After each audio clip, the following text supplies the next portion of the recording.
ça, c'est mon nouveau jouet. On va essayer de refaire ce petit jet.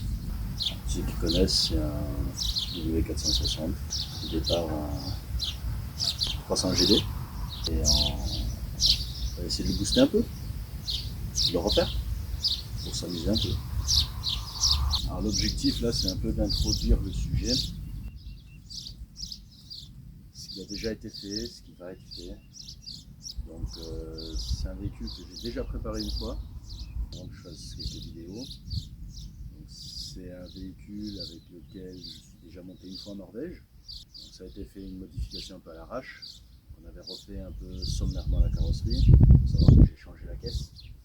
C'était un long en 2 portes. J'ai mis une caisse 4 portes. Elle était complètement morte, l'ancienne caisse. Je ne l'ai même plus d'ailleurs.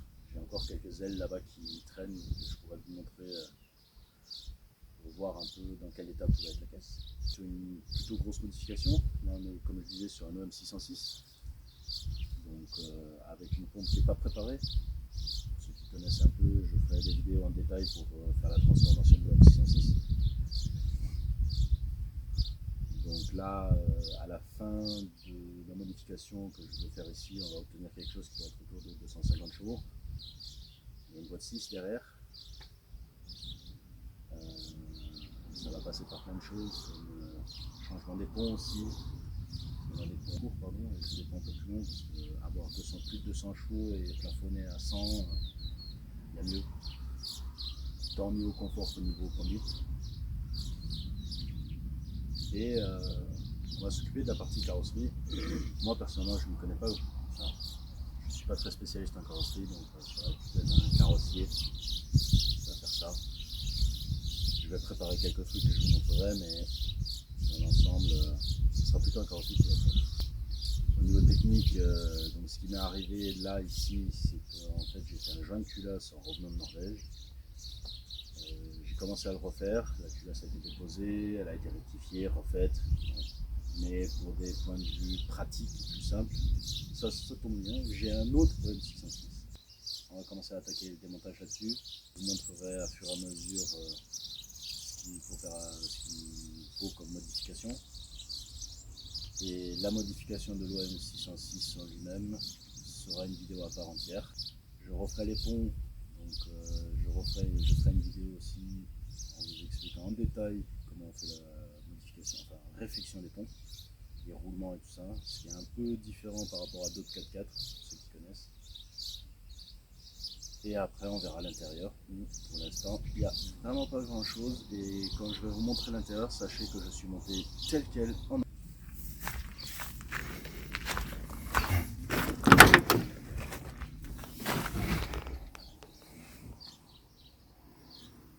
Oui, depuis le temps, il y a quelques toiles d'araignée qui sont installées.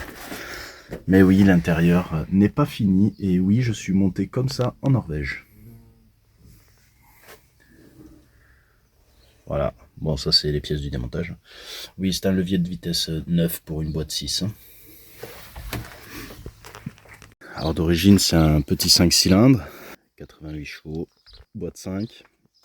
Pendant l'ancien moteur je ne l'ai pas jeté, il est là, ça c'est le moteur d'origine. Voilà, on peut voir que c'est plus tout à fait le moteur d'origine. Bon, il y a eu quelques soucis.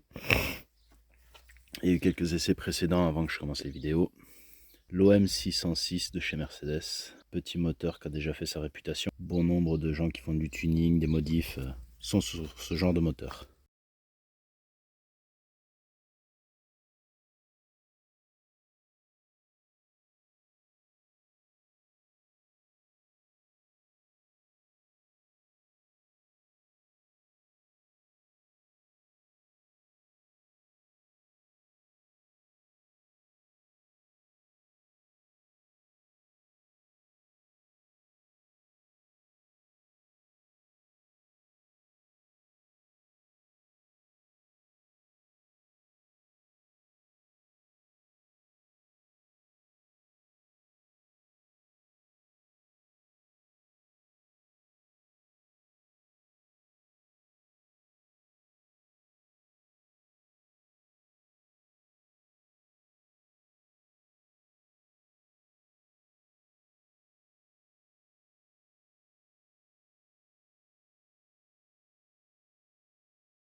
Effectivement, il y a beaucoup mieux que de plafonner à 100.